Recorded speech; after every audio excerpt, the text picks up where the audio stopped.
Bismillahirrahmanirrahim. Assalamu alaikum and good afternoon to all the participants. I am Dr. Masud Umair. I'm working as a Principal Scientific Officer and Head of Virology Department at NIH, Pakistan.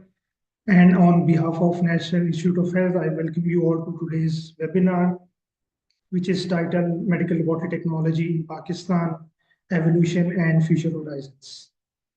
We are especially delighted to host this session just after the observance of Medical Laboratory Professionals Week. And I think it's a time to honor the invaluable work that is being done by the medical laboratory professionals, supporting diagnosis, research, and public health. And this webinar is continuation of that celebration as we reflect on where we have come from and envision the road ahead. So before I introduce my guest speakers, so I would request everyone to please make sure that their mics are on mute. So let me introduce our first speaker, Dr. Usman Waheed. Dr. Usman is a distinguished figure in the field of medical laboratory technology and transfusion medicine. Dr. Usman began his career as a lecturer in medical laboratory technology at the College of Medical Laboratory Technology, Pakistan Institute of Medical Sciences, where he contributed to the foundational training of future MLT professionals. He is deeply rooted in the allied health sciences and has constantly worked to uplift the MLT profession throughout his career. Currently, he serves as the Associate Professor and Principal of Medical Laboratory Technology at Islamabad Medical and Dental College. Over the years, he has held numerous high-impact roles, including Research Officer at the National HIV STI Referral Laboratory NIH, Advisor Blood Safety with GIZ, and Technical Expert for the National Blood Transfusion Program. He possesses a PhD and an impressive array of postgraduate qualifications in public health, epidemiology, transfusion medicine, quality management, and advanced transfusion science from institutions in the UK, Germany, Netherlands, Iran, and Sri Lanka. Dr. Usman has dedicated the last 18 years to the education and mentorship of medical laboratory professionals, having supervised 19 MPhil and 17 BS students, with 3 PhD candidates currently under his supervision. His contributions to the academic literature are substantial. He has authored over 150 research articles, 6 handbooks, 1 book chapter, 14 technical manuals, and co-authored Pakistan's National Blood Policy and Strategic Framework. His exceptional service to health sciences in Pakistan was recognized by the Presidential Civil Award, Pride of Performance, a unique honor for an allied health professional.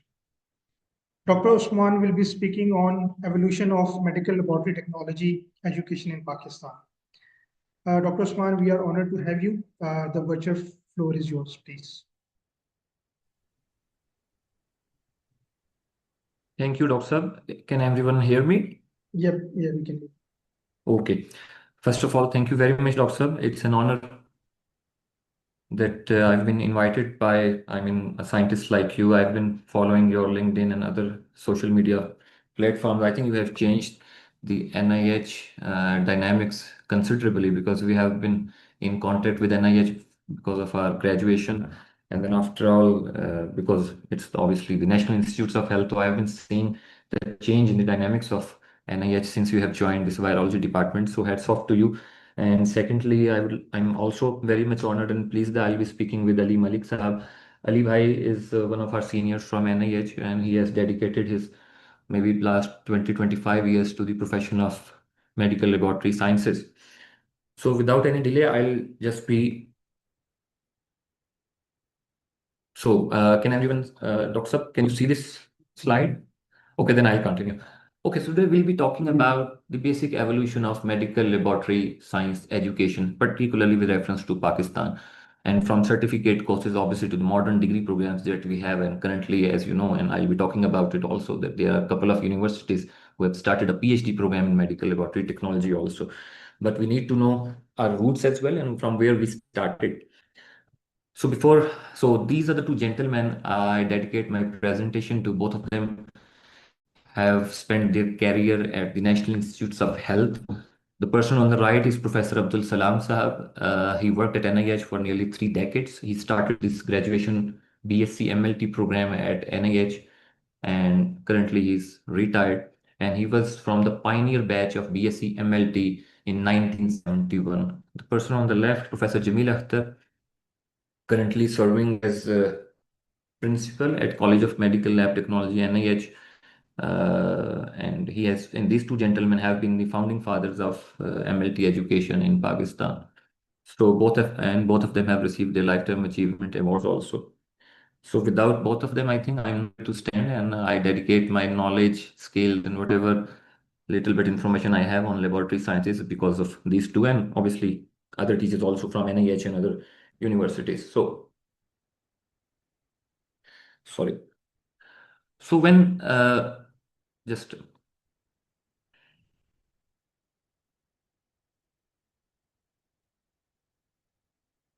sorry, I'm not going to. Yeah. So just a preamble that how we started. So there was a Punjab medical faculty that was established by the British rulers in 1916, and after partition that was divided and it was established as West Pakistan Medical Faculty. So when we got independence, there were no trained medical technologists or laboratory technicians in hand. And the literature informs us that they were unqualified but on-job trained laboratory assistants or technicians having no certificate or diploma courses, and they were trained by British pathologists actually. So the first certificate awarding organization that was a successor of the Punjab Medical Faculty of the British era. So that was West Pakistan State Medical Faculty. Now we call it again a Punjab Medical Faculty. So that West Pakistan Medical Faculty, they started out a 3-month program in laboratory sciences, only a 3-month certificate program, 10 years after the independence of Pakistan. 4 years later, at Karachi, the National Health Laboratories, which is now in Islamabad, a school of medical technology was established. And I think this was the biggest achievement in the field of laboratory sciences, that we were able to establish a separate school of medical technology. They started out a diploma of 6 months course, and these individuals were identified as laboratory technicians. Later on, when Islamabad was established as the capital of Pakistan, these national health laboratories were shifted to Islamabad, Chakshazan, and now we call it National Institutes of Health. So that SMT was located, and this 6 months program was upgraded to 1 year program, and after 4 to 5 years, it was upgraded to 1.5 to 18 months program, and they were also identified as laboratory technicians. So there was a steady growth for next 20 to 25 years. And this SMT, School of Medical Technology at NIH, was upgraded to a College of Medical Laboratory Technology, as we know it, CMLT. And the diploma program in 80s, it started out that we started out as a 6-month program. That diploma program was upgraded to a 2 year course, equivalent to higher secondary school certificate in MLT. And the individuals who passed this course were issued as equivalent certificate from IBCC as equivalent to FSC in MLT.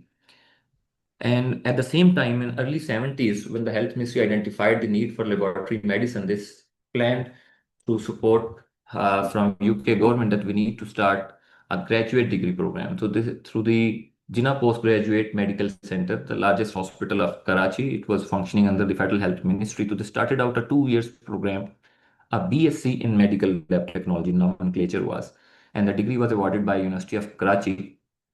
The program was supposed to start in early January, February 1971. However, due to the partition and other sort of issues, the political turmoil, the program started in early 1972. And Professor Abdul Salam, that we saw his photograph on the first slide, he was from the first batch of those BSc MLT course. But after two uh, of these batches were passed out, this program was discontinued. I don't know the reason. I've asked a couple of my senior colleagues also, but there's no concrete reason behind it. But after two batches, and there were 7 seats allocated, and it was a quota system. So there were 2 seats from Punjab, I guess there were 2 seats from Sindh, and so on from other provinces. So there were 14 individuals who passed out from these two courses, as far as I know, and then this program was discontinued. But after a hiatus of about 15, 16 years, work was started from Islamabad Health Ministry that we need to again restart this graduate degree program. And we had this platform of College of Medical Lab Technology at NIH. And finally, after the groundwork, this program started out in 1989 as a 2 years program of medical lab technology from NIH, and the degree was awarded by University of the Punjab. Later on, the same curricula was adopted by Sheikh Zayed Hospital in Lahore and Children's Hospital. They also started, and also University of Karachi in JPMC, and they also started out a degree program. But all three or four of them were a 2 years degree program.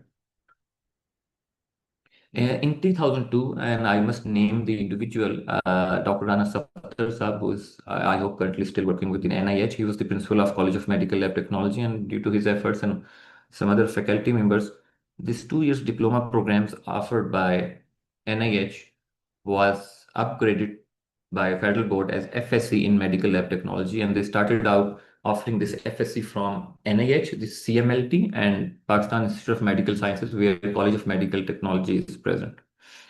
So at the same time, many other institutes also grow in the private sector, and they also offered a started FSc in medical lab technology. So the diploma programs work under the umbrella of health departments through medical faculties, and these FSc programs were under the umbrella of education ministry or education departments through respective boards. The paradigm shift that we see, one was 1961 when we started out with the School of Medical Technology. The other one was around 2005 or 6 when this 4-year BSc program, BSc Honors in MLT started out. And one of the milestone was inclusion of important subjects like molecular biology, biotechnology, bioinformatics, for instance, and research methodologies, a research thesis that was compulsory for a 4 years degree program. At the same time, from Lahore, University of Health Sciences started out a 2 years MSc program in medical technology that was later on upgraded for as MS or MPhil in medical laboratory technology. Meanwhile, two universities, if I'm not mistaken, one was the University of Lahore, the other one was the Sargodha University. They started out a 5 years degree program in medical lab technology that was called DMLS, Doctor of Medical Lab Sciences or Scientists. So, but later on, I think after 3 or 4 batches were passed out, this degree program was also halted by the Higher Education Commission, and now everywhere it's a 4 years degree program. So as of now, as per HEC database, there are more than 30 universities who are offering a BS program. Considering a population of 240 million, this number of 30 universities doesn't seem big. But when you see the number of institutes that are attached to these universities, it's more than 500, and most of them is Punjab and KP.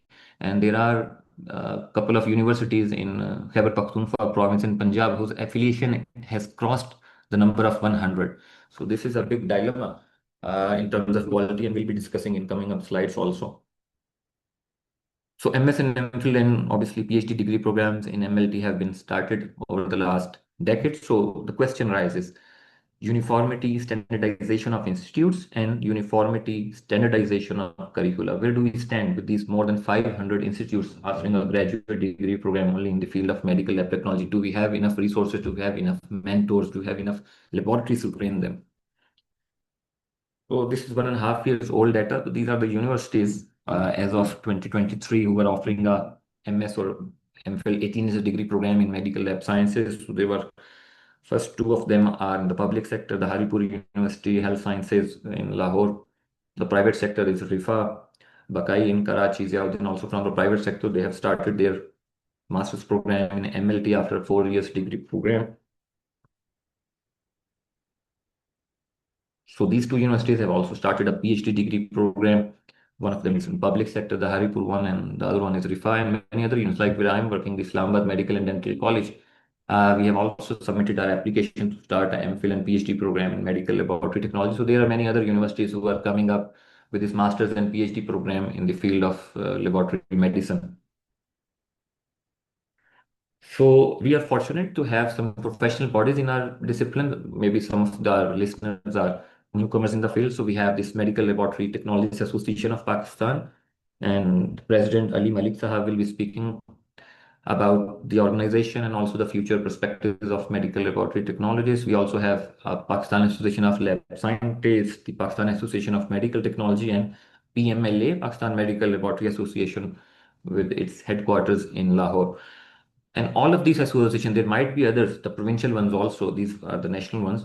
So all of these professional bodies' ultimate objective is to improve and highlight our profession, increase the standardized practices, and improve the uniformity in our curriculum. So the regulation. So this is the most important part, the regulation.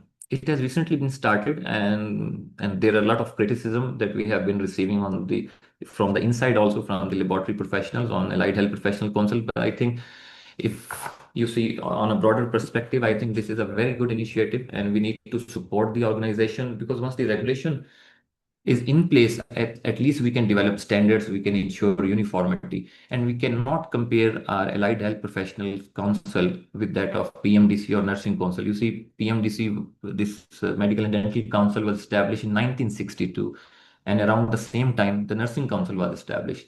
So they already have an experience of about more than 6 decades, and our this Allied Health Professional Council, it is still in infancy, about 2 years old. So this is a screenshot from Allied Health Professional Council's website. So you see, are the largest allied health professionals, the laboratory professionals in AHPC. So we start with this, you can see number 2, blood banking technology. Then we have MLT, and then we have subsections like histocyto, hematology, chemistry, health biotechnology, molecular biology, and virology. So these disciplines have been included, and if you see, the whole list is about 29 disciplines, but we are the largest contributors in this AHPC disciplines. Now, there is, for me, if we are talking about the education or evolution of education in MLT, so one important deficiency that I always often discuss is the curriculum diversity in our education. You see, the curriculum for other allied health disciplines and medical disciplines, like जो हमारे medical doctors and dental surgeons and nursing and pharmacy वाले हैं, even physiotherapists, they have a uniform curricula across Pakistan. They have single national curricula through their professional agencies, professional regulators, or the Higher Education Commission, that is being implemented across Pakistan from Azad Kashmir, Gilgit till Balochistan. But in case of medical laboratory sciences, there's a diversity. So every institution or university has their own different kind of curricula to be implemented. So as of now, there's no national curricula, not from AHPC or from the HEC. So we conducted, considering this lacuna, we conducted a study a year back that was published last year also.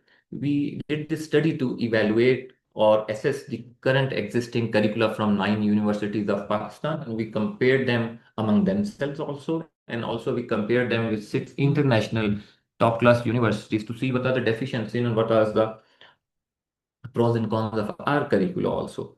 So what are the findings? So when we evaluated these 9 national universities and 6 international universities, we found out that till 2005 there were only 2 universities, 2 curricula existing in MLT. One was University of the Punjab, that was offering degrees in Islamabad at NIH or Children's Hospital Sheikh Zayed. There was another one coming from University of Karachi, and they were offering their degrees through the platform of Jinnah Postgraduate Medical Center. But obviously, now as we know, there are more than 30 degree awarding institutions in the field of MLT. And even the nomenclature is different. If you see, so there's Bachelor of Science in MLT, Bachelor of Science in MLS, then there's a title of Clinical Laboratory Technology and Clinical. So there are 4 or 5 nomenclatures of this degree exists across different universities. So in terms of basic components of our curricula, so there are 4 major components of this 4 years degree program that we have now. There are basic science courses that we taught in the early 4 semesters. So anatomy, physiology, at times there's pharmacology, English. There's mandatory courses of MLT like pathology, histotechniques, hematology, then molecular biology courses are also included at molecular biology, genetics. At times there's biotechnology, bioinformatics, a mixture of both also at times. Like for example, in Islamabad, this Sheikh Al Medical University, they also have two subjects like forensic sciences and nanomedicine also in their MLT curricula. And finally, there is a research project. So these are the basic four components that we studied in our MLT curricula from 15 universities. So these are the 9 universities that we studied from Pakistan. So you can see it's a mix and match. It's a bouquet of flowers like from different provinces. And it's a convenient sampling depending on the curricula that was available from their websites and in English language, and also sheets and databases. So it's from Peshawar, Muzaffarabad, Karachi, Islamabad, Lahore. So these were the 6 international universities. Again, our inclusion criteria was the curricula has to be uploaded on their website and it's accessible in English language for us also. So what we found out in this analysis of curricula of medical laboratory technology is that there's a lack of uniformity in terms of criteria, practical rotations, and also examination. Like certain universities ask for MCQ type question papers, and certain universities have different other kinds of assessment models like long LCQs, etc. Some of the public sector institutes have outdated content in their curricula, and they are not focusing on their molecular diagnostics or bioinformatics or some research skill development. Some of the missing subjects, yeah, I have 10 minutes. So, so these are some of the subjects that are missing in majority of the universities, national ones also. Although some of these subjects, topics are included somewhere. Like for example, if you see at number 2, there's biosafety and biosecurity. So in certain universities, there is not a separate subject on this particular course, but there are certain elements included in microbiology course. So these are some of the courses. If you see this slide, for example, 25th Lab Innovation Entrepreneurship, this is one of the very important subjects, and now HEC has, under their new undergrad policy, has made it mandatory that this innovation and entrepreneurship has to be included in every life sciences subject, course, degree programs. So when we compared our national universities with those of international universities, some of the subjects courses missing, if you see from topics, again, entrepreneurship and new business ventures. Phlebotomy, yes, somehow it's included in our pathology course, but not as a separate subject. Professional development, professionalism, communications, and soft skills. You can go through it. There are a lot of subjects because their curricula is being regularly updated according to the modern needs. And I think one of the important elements that is missing in our curricula is also machine learning or AI. If you talk about bios, everyone in medicine is talking about AI or machine learning, artificial intelligence की बारे में अखबार में भी buzzword बन चुका है, everyone talks about it. But you see, we are the real custodians of AI. Laboratory के अंदर, most of them who are listening must have been working in laboratories like हमारे मसब साहब भी is working in one of the outstanding virology laboratories. So it's now AI has taken over most of our laboratories. So we need to take ownership of this new concept rather than other medical professionals are taking it. So, but obviously we need to teach our students about it also, about this AI skills and other things. So these are some of the other subjects that were missing when we studied the curricula. For example, you see this self-marketing. I mean, this is some of the terms that are very amazing and new for us also, like 21 professionalism and values also. So these are some of the subjects again. So we can argue about it. You can go through this article in complete. It's available online also. Okay, what we need. So we need a nationally unified core curricula. If someone is graduating from Lasbela, Balochistan, and someone is graduating from Sakardu maybe, so they should know that we have passed through a single national curricula, not like they have missed certain subjects. So we need to include the integration of outcome-based education, clinical rotation, mandatory research project also. And also this curriculum has to be regularly updated by involvement of academia, labs, and industry. We often, in most of the universities, in their boast of studies, BOS that deals with this curricular thing, there's no representative of industry most of the times. So we need to include industry or corporate sectors. This was a complete article. It's available online. One of maybe you can go through it and see this analysis of curricula. Last topic that I just a couple of slides only. I would like to discuss about this research in MLT. because in most of the private institutions, due to poor standards, this research element is missing. Although a thesis is mandatory, but because of certain deficiencies, this research is not given due importance, and you can see go through this major quality gaps also, like lack of supervision is not there, outdated research topics, or you are copy pasting it, like rampant plagiarism, because this BSMLT thesis is not being uploaded anywhere on repository. So the thesis being done in 2015 maybe is being repeated in 2025 again, and copy paste practices are common. Even supervisors are telling, I'm eyewitness of certain examples that the supervisors are telling their students that you need to go to the library and take a thesis of your likings and just copy paste it again because it's an old thesis of 5 years of your seniors. So because it's not, soft copy is not available on repository. So these kind of practices are undermining the importance of research in medical laboratory technology also.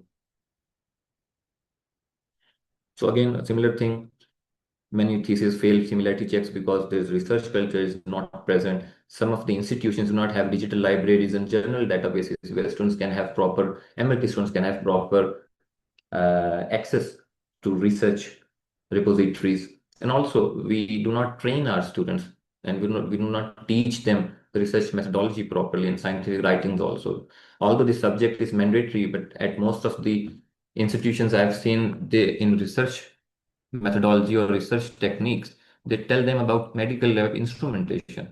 Now, there is a difference between lab instrumentation and research methodology. You need to tell them how to think. You need to make them intellectuals, not merely technicians of advanced laboratory equipment. And research is important in MLT education. At least they start critical thinking, scientific inquiries also. And also, it's important if some of them have to pursue their postgraduate education in MS or PhD program in laboratory medicine. Some of the uh, recommendations to strengthen research in MLT. This coursework, this subject is there, but it has to be taught by an expert. This is my humble request that you need to have institutional review board so the student can develop their synopsis and it can go through their institutional ethical review board. We need to develop our faculty to regular, rigorous faculty development programs in terms of research methodologies. And we need, as a faculty, these laboratory sciences, we have to I mean, come out of our rooms and start thinking about new topics also, and also collaborations. Like we can discuss something with the gynecology department or surgery department, and we need to have this cross linkage marriages. I mean, की शादियां करानी होंगी, in inverted commas, obviously. We need to have this diversified pool of experts also. Also, this last one, we need to provide our students with these softwares also, SPSS, turn it in so that they understand what these are. There are general challenges.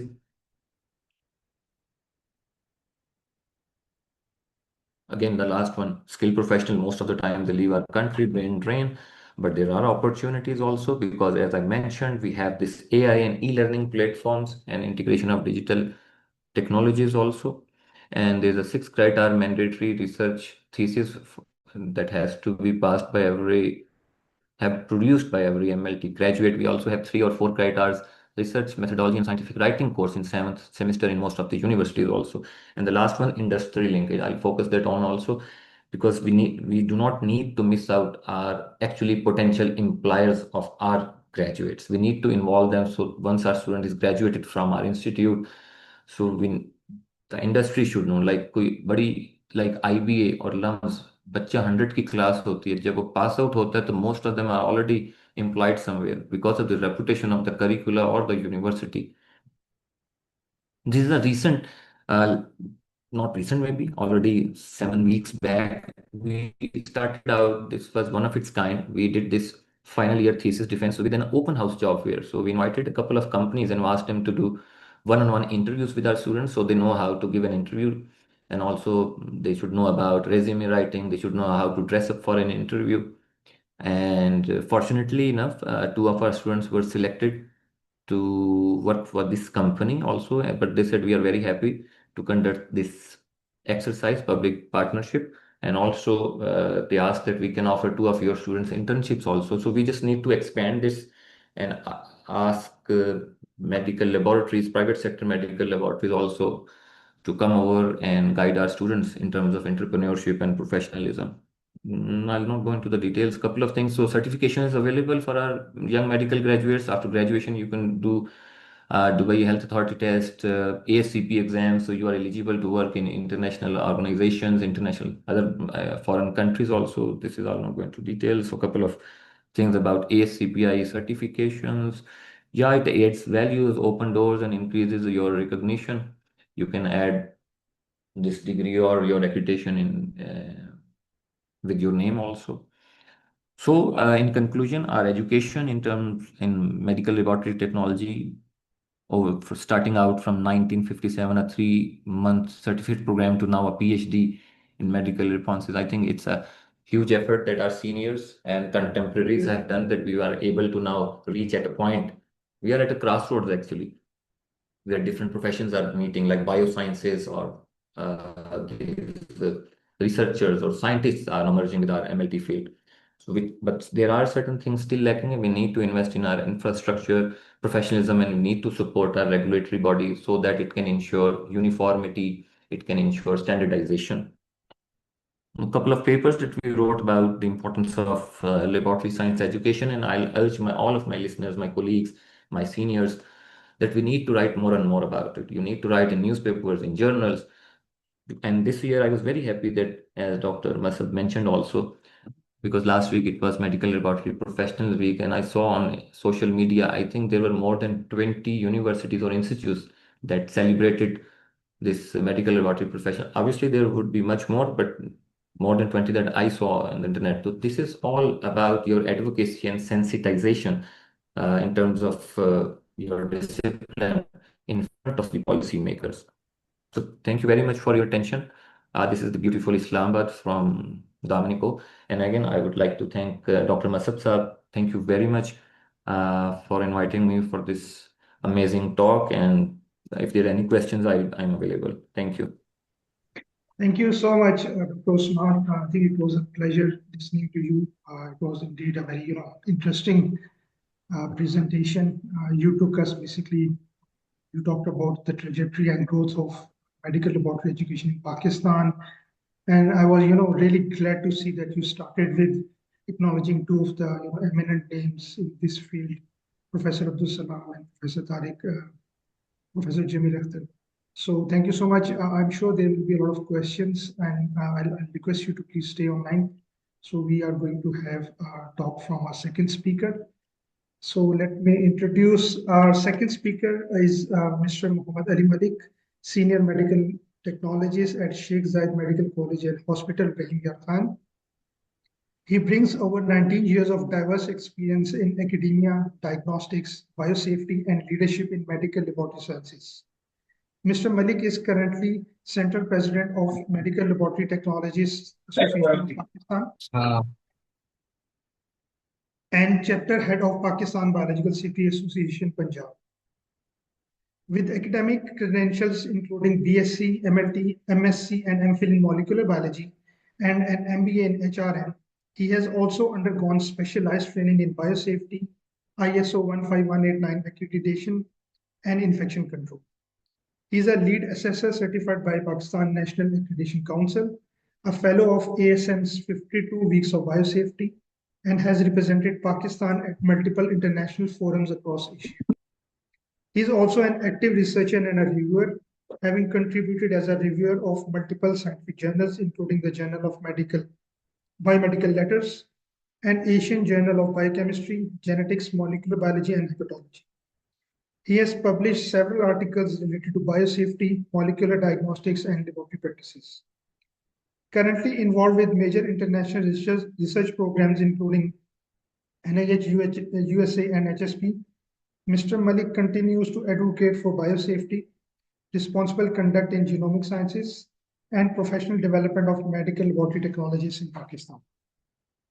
Mr. Malik will present on future aspects of medical laboratory technologies. Mr. Malik, the virtual floor is yours.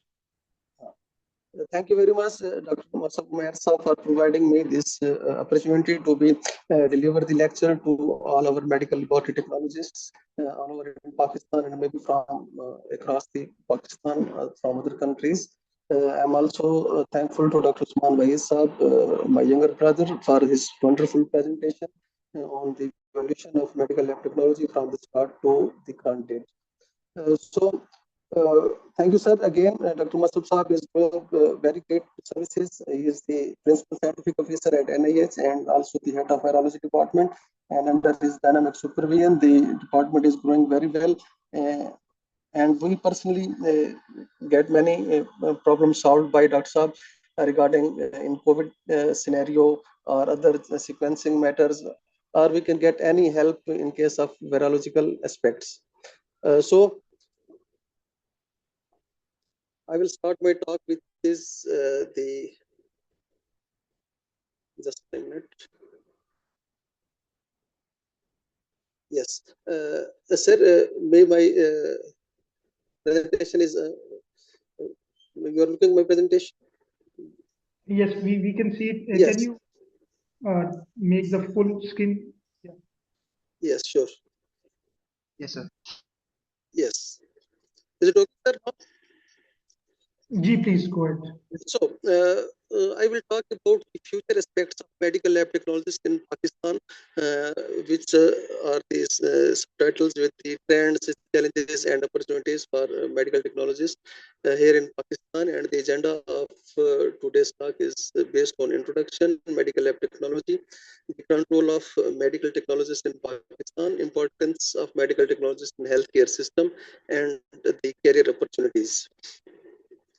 So, what about the medical lab technology? I will not explain it in detail because Dr. Usman explained in a very well manner, as the medical lab technology is started in the 90s, early 90s from the pioneer institutions, which are the National Institute of Health, Islamabad, Bakai Medical University, Karachi, and Sheikh Zayed Medical Complex, Lahore.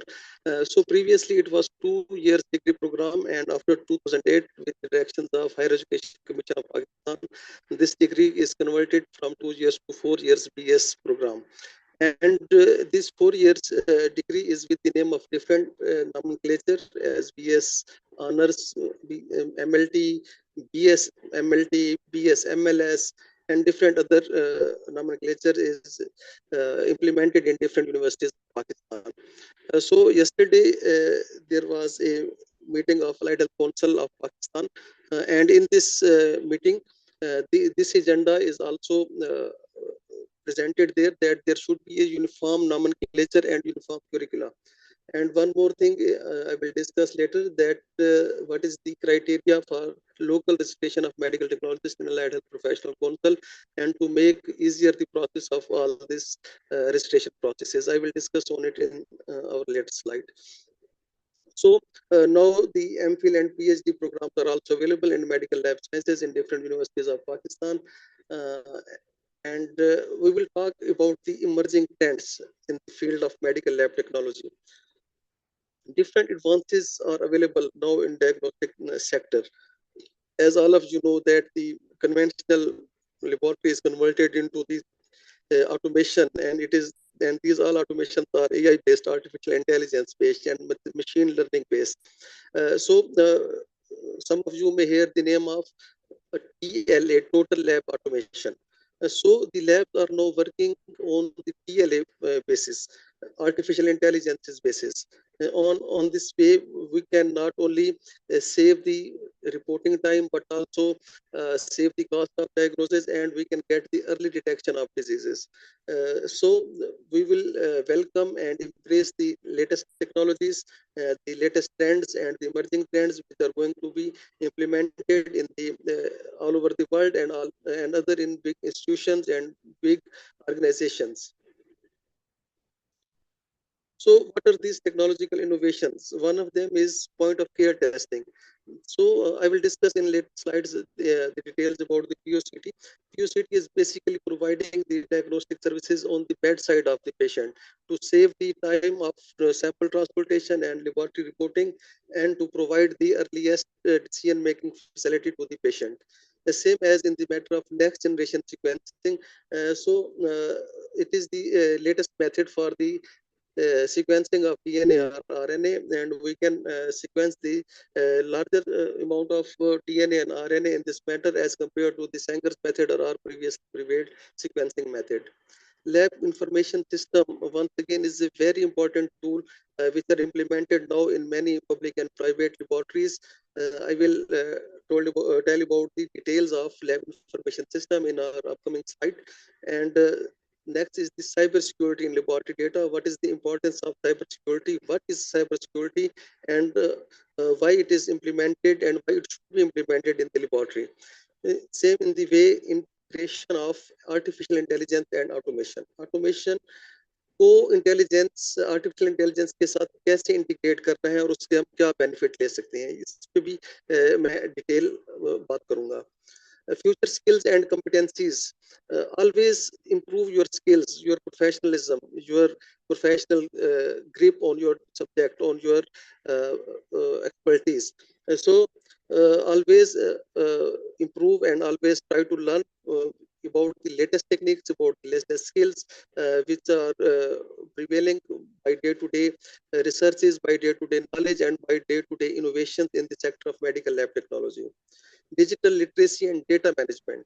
How we can manage our inventory through e-inventory book और electronic inventory book. हम अपने data को कैसे electronically save कर सकते हैं. आगे मैं बात करूंगा कि जब हम LIS पे जाते हैं तो हमारी सारी इन्वेंट्री ऑटोमेशन पे आ जाती है, तो उसको हमने इलेक्ट्रॉनिकली कैसे सेव करना होता है. Previously the method existing on the black and white writings, हमने रजिस्टर लिए होते हैं, उसके ऊपर हम इन्वेंटरीज कर रहे होते हैं, उसके ऊपर हम अपना डेटा मैनेज कर रहे होते हैं. But now the scenario is change. Next one is critical thinking, which is very important for medical technologists who are working in the well-organized and well-established laboratory and working also with the automation. Same as in the case of communication and interdisciplinary collaboration, that how can a medical technologist collaborate with their lab directors, with their physicians in case of any critical information or critical results, and in case of automation, how can he collaborate or communicate with the IT experts. What are the challenges and opportunities in the field of medical lab technology? The most important is the shortage of skilled workforce. We are facing this problem, and due to the shortage of skilled workforce, many other peoples are covering these gaps because they have not properly qualified, they have not properly trained, but we have shortage of skilled professionals.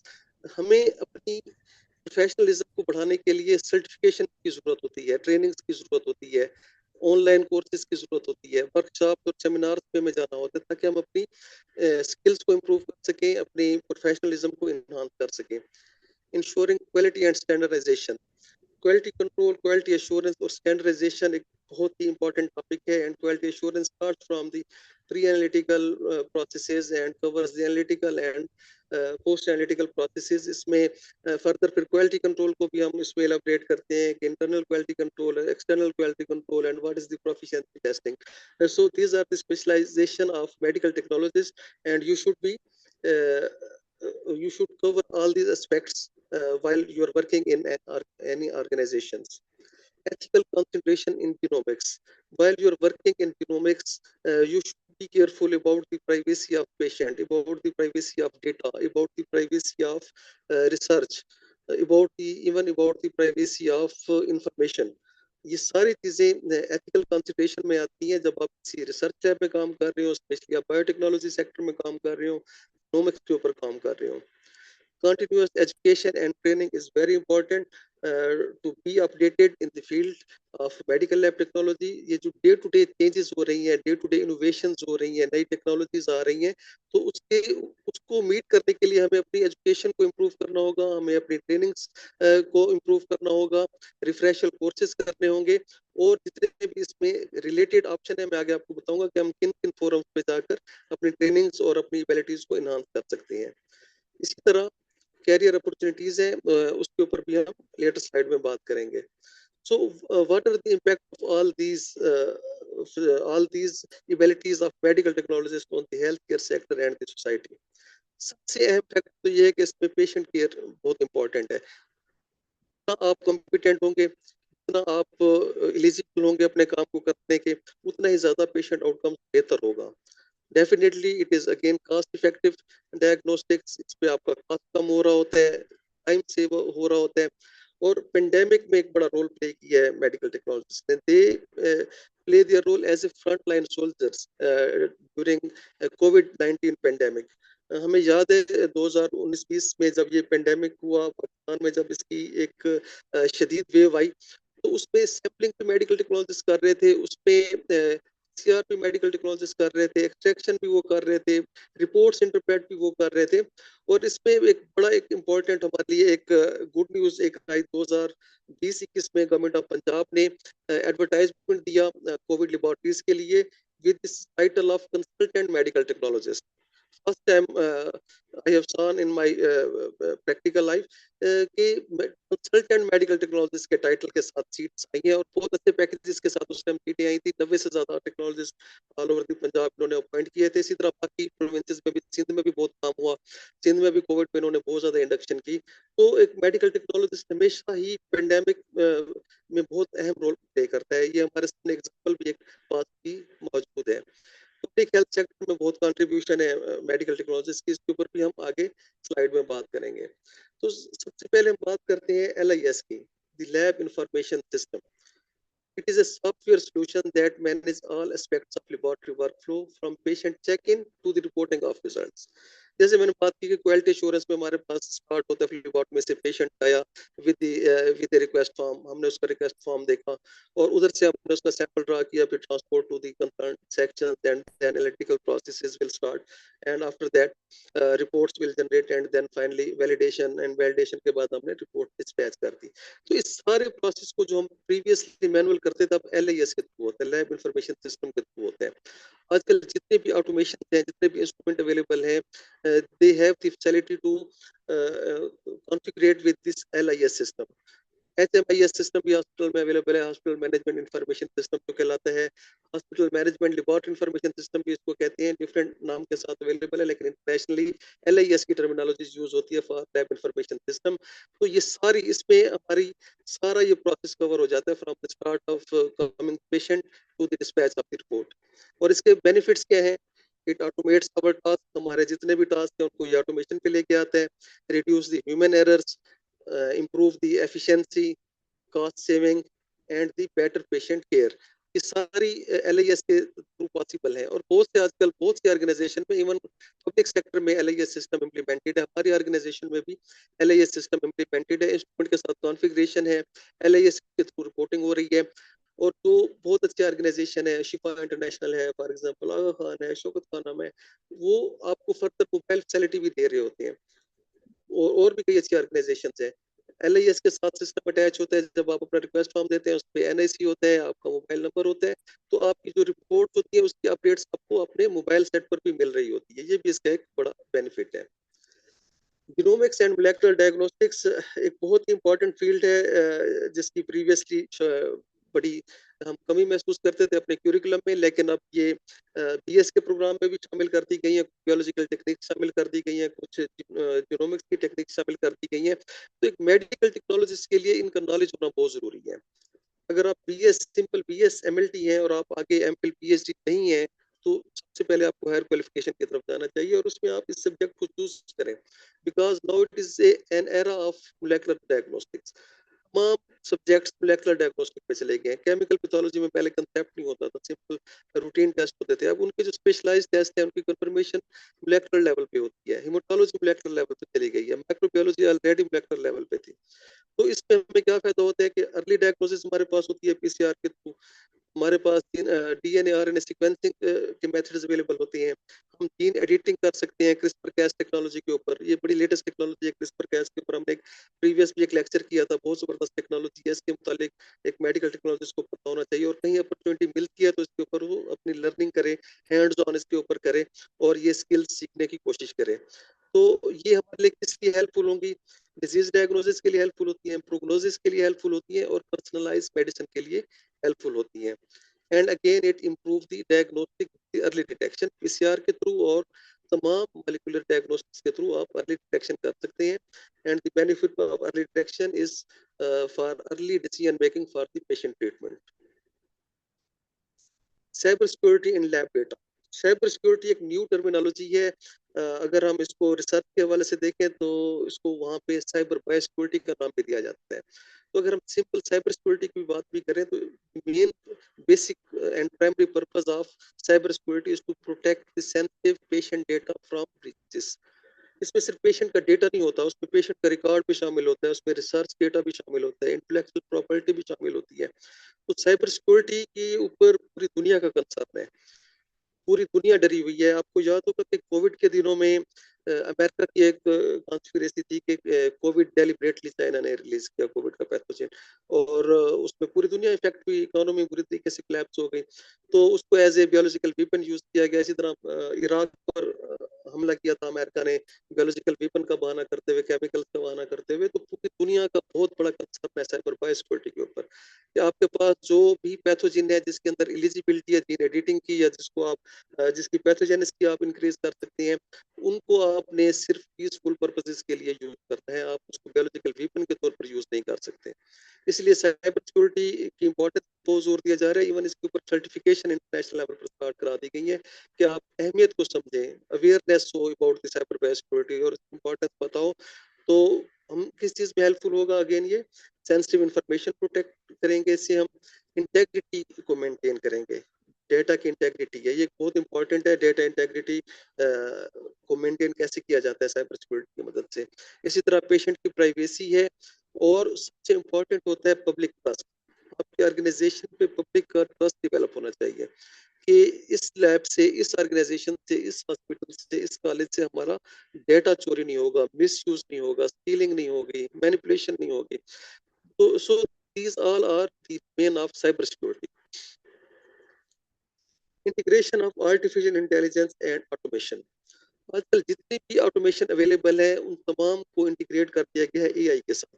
Automation में robotic system आ गए हैं, robotic system के through पूरे TLS काम कर रहे हैं, total lab automation काम कर रहे हैं। उसमें होता ये है कि आपने सिर्फ उसमें सम पुट कर देना होता है। उसकी जो फर्दर सेग्रीगेशन है, इवन वो स्टार्ट होता है सेंट्रिफिकेशन से। सेंट्रिफिकेशन होती है, फिर सेग्रीगेशन होती है कि रूटीन केमिस्ट्री में जाना है इसने, हेमाटोलॉजी में जाना है इसने, स्पेशल केमिस्ट्री के लिए जाना है इसने, इम्यूनो एसे में जाना है इसने। तो ये ऑटोमेशन रोबोटिक टेक्नोलॉजी के थ्रू ये सारा कुछ कर रहा होता है, आर्टिफिशियल इंटेलिजेंस के थ्रू ये सारा कुछ कर रहा होता है। तो इसको कंबाइन कर दिया जाता है एआई को ऑटोमेशन के थ्रू। तो इसमें वर्क फ्लो एक हमारे पास बन जाता है। तो उसमें टेक्नोलॉजीज का क्या रोल है आप एआई में और ऑटोमेशन में? सबसे पहला रोल ये है कि आपने ही उस सारे सिस्टम को सुपरवाइज करना होता है, मॉनिटर करना होता है, इंस्ट्रूमेंट को कैलिब्रेट करना होता है, सुबह आके उस पर कंट्रोल ऑटोमेशन पे लगाने होती हैं, और उसके बाद आपने इसको रियल टाइम मीनिंग में वॉच करना होता है, और आपने इसमें देखना होता है कि in case of any trouble shooting आपने इसको क्रिटिकली कैसे डिसॉल्व करना है। लैब डेटा आपने एनालाइज करना है, डायग्नोस्टिक इमेजेस आपके पास आ जाते हैं, इसमें आप पैटर्न को आइडेंटिफाई कर सकते हैं। और इसमें एक बड़ी इंपॉर्टेंट चीज है विजुअल असिस्टेंट, जिसको हम आजकल टेलीपैथोलॉजी कहते हैं या टेलीमेडिसिन कहते हैं, कि आप विजुअल भेज कर कोई भी कंसल्टेंसी इस पे ले सकते हैं। और इसमें एक और बड़ी इंपॉर्टेंट चीज है जो हम फेस करते हैं specially in public sector, that is the supply chain optimization which include the inventory of laboratories. Inventory को मैनेज करना बहुत मुश्किल है मैनुअली।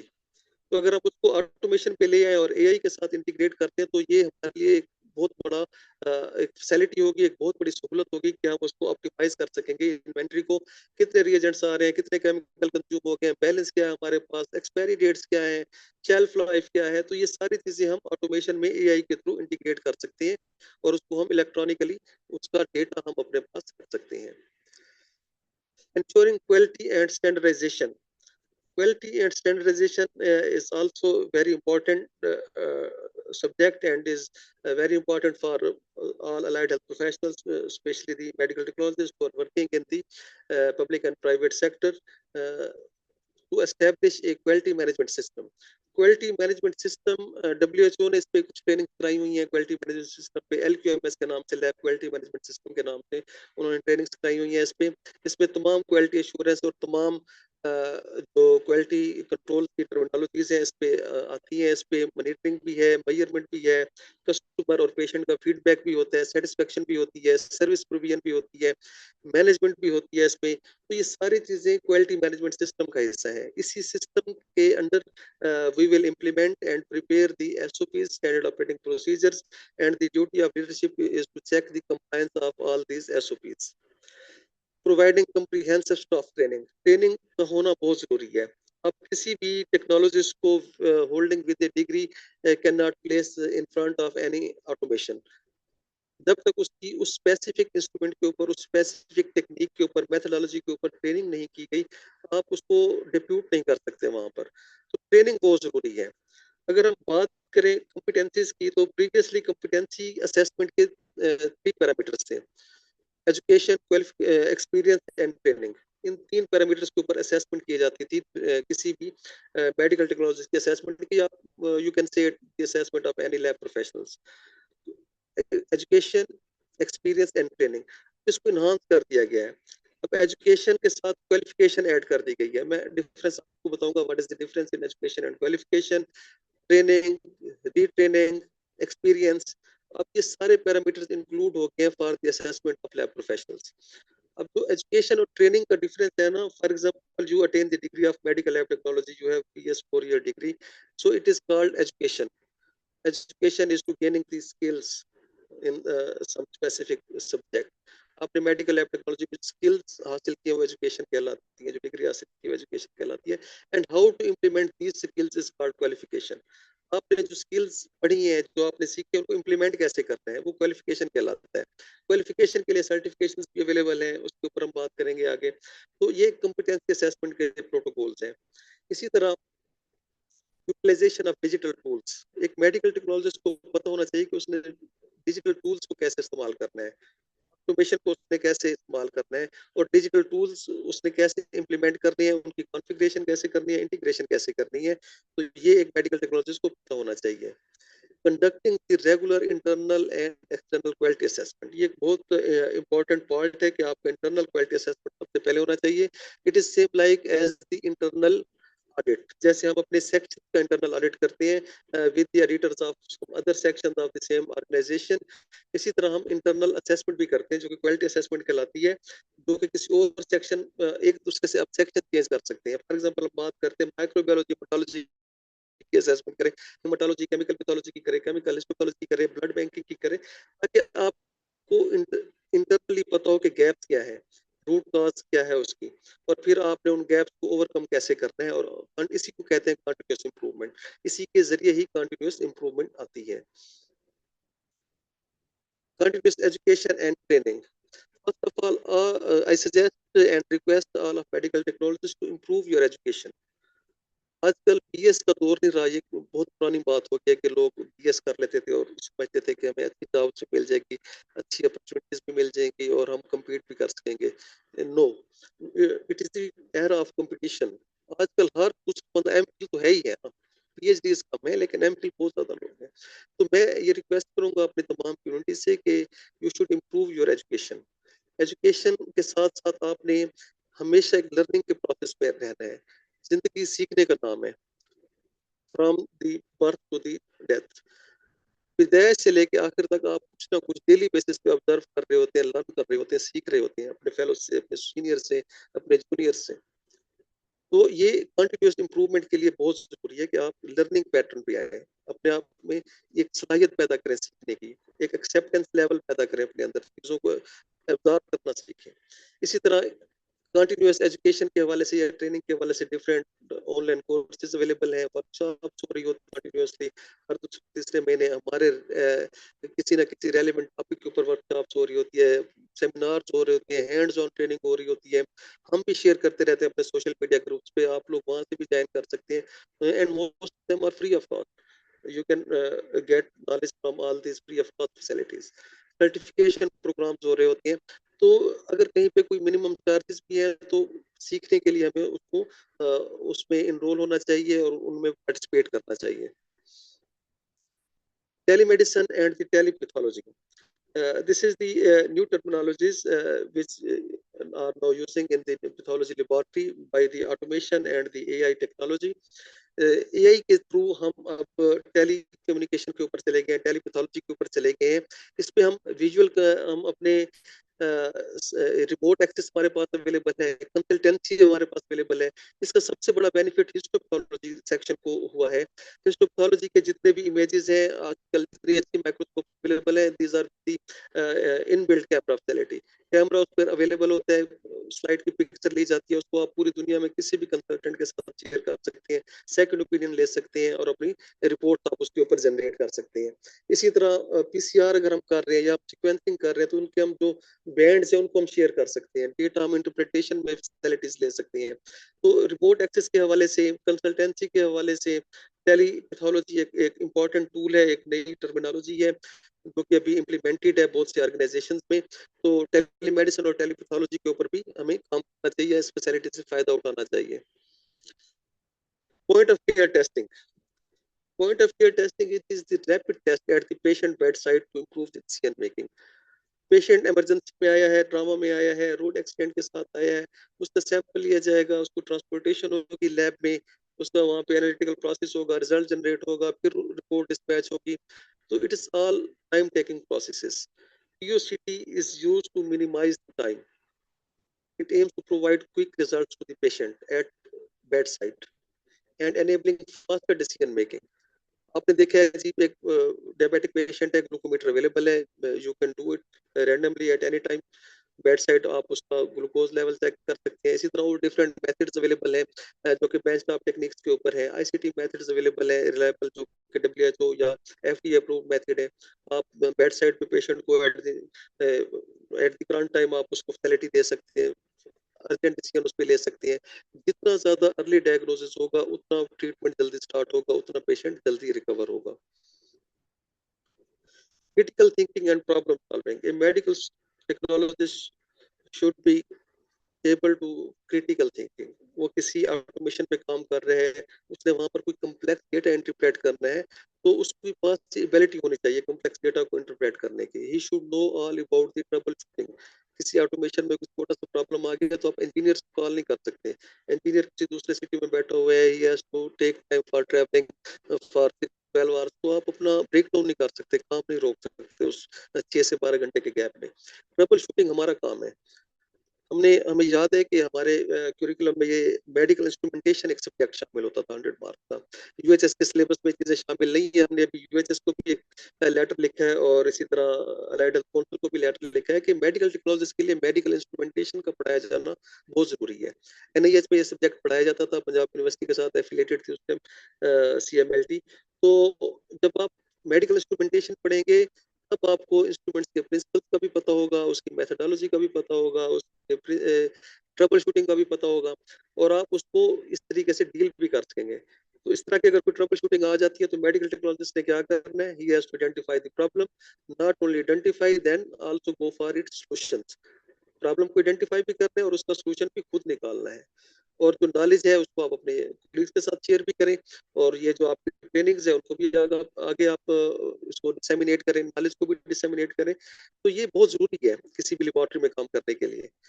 तो ये प्रॉब्लम आते भी हैं जब आप ऑटोमेशन के ऊपर काम कर रहे हैं या आप कन्वेंशनल मेथड के ऊपर काम कर रहे हैं, प्रॉब्लम आते हैं, ट्रबल शूटिंग का पता होना चाहिए, कैलिब्रेशन का पता होना चाहिए, इंस्ट्रूमेंट को क्वालिटी कंट्रोल का पता होना चाहिए, उनकी ट्रेंडिंग का पता होना चाहिए, वेस्ट गार्ड रूल का पता होना चाहिए।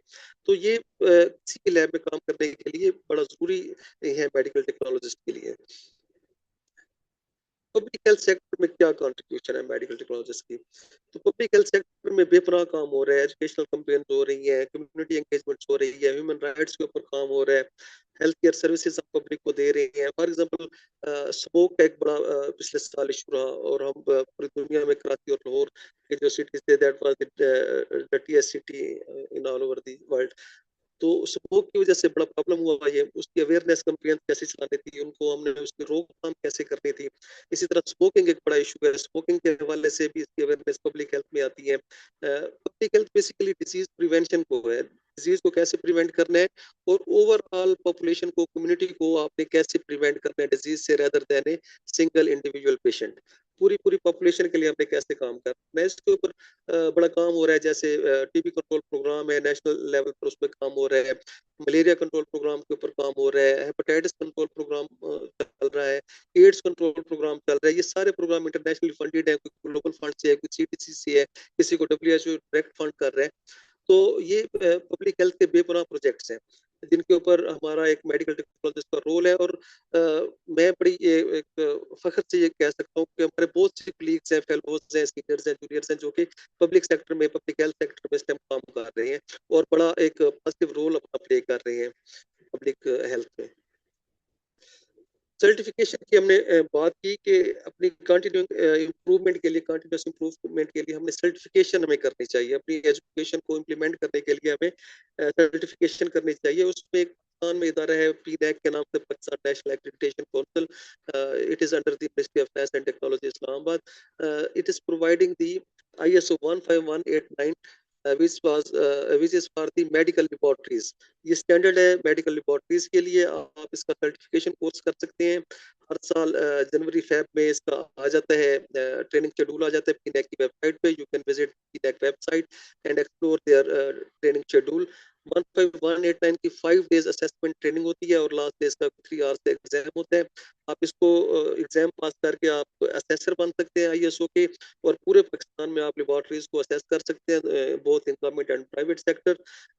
Other one is the IFPA certification courses based in Canada। IFPA is the International Federation of Biosafety Association।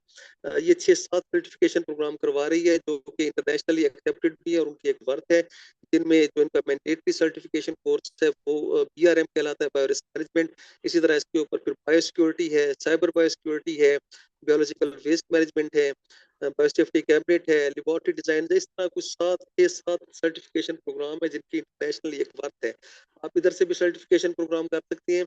इनका एक सर्टिफिकेशन प्रोग्राम $200 का है। तो पाकिस्तान में 2 ऑर्गेनाइजेशन है, पाकिस्तान बायोलॉजिकल सेफ्टी एसोसिएशन पेप्सा के नाम से, जिसका इस्लामाबाद में लोकेटेड ऑफिस है, और इसी तरह HSP है, health security partners, USA based organization है। तो ये इसको स्पॉन्सर कर रही है पिछले 3-4 सालों से। अगर आप लोग इंटरेस्टेड हैं कि हम भी शेयर करते रहते हैं, HSP के प्लेटफॉर्म से भी और पेप्सा के प्लेटफॉर्म से भी इनकी एडवर्टाइज आती रहती है। You can get enroll in this certification program free of cost. ये $200 आपको स्पॉन्सर हो जाएंगे। ना सिर्फ फी इसमें स्पॉन्सर हो रही है, बल्कि आपकी प्रिपरेशन भी ये ऑर्गेनाइजेशन करवाती है, पेप्सा और HSP। आपको पूरा सर्टिफिकेशन कोर्स प्रिपेयर करवाया जाता है free of cost. Same as the ASCP के सर्टिफिकेशन अवेलेबल है, जो ना सिर्फ USA में बल्कि पूरी दुनिया में एक्सेप्ट की जाती है। इसके आप सर्टिफिकेशन कोर्स का एग्जाम होता है, आप उसको पाकिस्तान में भी दे सकते हैं और इसका भी आप एग्जाम क्लियर करके सर्टिफिकेशन ले सकते हैं इसकी। इसी तरह hospital infection prevention and control है, इसके ऊपर सर्टिफिकेशन प्रोग्राम अवेलेबल है। बल्कि अब 2 यूनिवर्सिटी ने इसके ऊपर 1 ईयर का डिप्लोमा भी इंट्रोड्यूस करा दिया पिछले ऑलमोस्ट 3 इयर्स बिफोर। इस पे 1 साल का डिप्लोमा कोर्सेज में भी आप इसमें पार्टिसिपेट कर सकते हैं। Infection prevention and control is again a dynamic field. इसकी बहुत बड़ी डिमांड है और बहुत इसका स्कोप है मेडिकल टेक्नोलॉजिस्ट के लिए काम करने के लिए। पब्लिक और प्राइवेट सेक्टर में IPC कमेटियां बनी होती हैं, इन्फेक्शन प्रिवेंशन एंड कंट्रोल कमेटियां होती हैं, जिनमें मैंडेटरी माइक्रोबायोलॉजिस्ट होता है, जिनमें मैंडेटरी मेडिकल टेक्नोलॉजिस्ट होता है। ISN होती हैं, इन्फेक्शन कंट्रोल नर्सेज होती हैं, इसमें MOs होती हैं, और इसी तरह वार्ड के रजिस्ट्रार और बाकी लोग जेंटोरियल स्टाफ से भी इसमें लिया जाता है। WHO ने प्रोग्राम करवाए थे क्वालिटी कंट्रोल के ऊपर, क्वालिटी एश्योरेंस के ऊपर। इनकी ट्रेनिंग्स आती रहती हैं, वर्कशॉप होती रहती हैं QA के ऊपर, LQMS के ऊपर, जैसे मैंने बात की लेबोरेटरी क्वालिटी मैनेजमेंट सिस्टम के ऊपर WHO ने बड़ा काम किया हुआ है। तो इधर भी हमें इसको भी हमें देखना चाहिए और इनरोल होना चाहिए ऐसे तमाम सर्टिफिकेशन प्रोग्राम में, ऐसे तमाम वर्कशॉप्स में, ऐसे तमाम अपॉर्चुनिटीज में। और भी बहुत से सर्टिफिकेशन प्रोग्राम अवेलेबल है जो हम फिर किसी टाइम डिस्कस करेंगे। ये करंटली पाकिस्तान में जो इम्पोर्टेंट सर्टिफिकेशन थी जो हम अवेल कर सकते हैं, वो ये मैंने आपको बताया certification program these are available in Pakistan.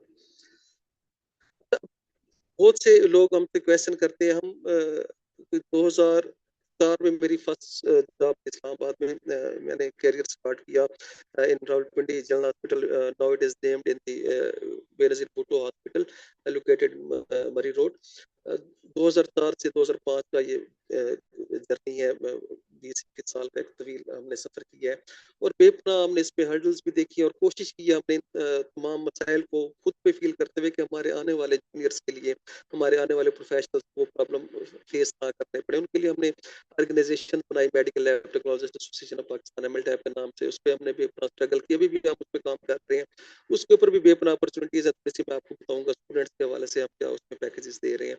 तो हमें जो कंप्लेन आती थी वो ये थी कि स्कोप क्या है जी, एमएलटी हमने कर लिया, बीएस हमने कर लिया, 4 इयर्स डिग्री कर ली है, महंगे दौरों से पढ़ लिया है, so know what is our scope.